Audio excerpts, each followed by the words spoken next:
প্রচণ্ড গরমে গলে গেছে সড়কের পিচ, নিয়ন্ত্রণ হারিয়ে ঘটছে দুর্ঘটনা।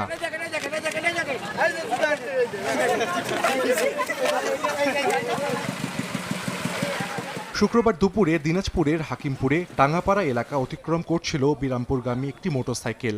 সড়কে গলে যাওয়া পিচে নিয়ন্ত্রণ হারায় মোটরসাইকেলটি। এ সময় বিপরীত দিক থেকে আসা হিলিগামী গরু বোঝাই একটি ভটভটি চাপা দেয় মোটরসাইকেলের দুই আরোহীকে। এতে ঘটনাস্থলেই মারা যান তারা।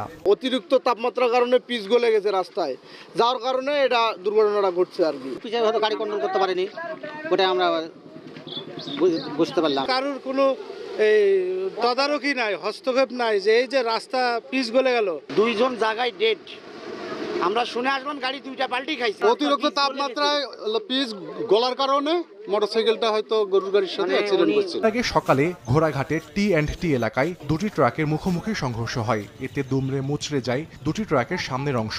গুরুতর আহত হয় গোবিন্দগঞ্জগামী ট্রাকটির চালক ও তার সহকারী। তাদের উদ্ধার করে উপজেলা স্বাস্থ্য কমপ্লেক্সে নিলে দুজনকেই মৃত ঘোষণা করেন চিকিৎসক। এছাড়া গাজীপুরে সড়ক দুর্ঘটনায় মৃত্যু হয়েছে একজনের। মুন্সিগঞ্জে বঙ্গবন্ধু এক্সপ্রেসওয়েতে থেমে থাকা বাসের সঙ্গে প্রাইভেট কার ও অ্যাম্বুলেন্সের ত্রিমুখী সংঘর্ষে আহত হয়েছেন অন্তত 4 জন। সাহাল আব্দুল্লাহ আলভি, সময় সংবাদ।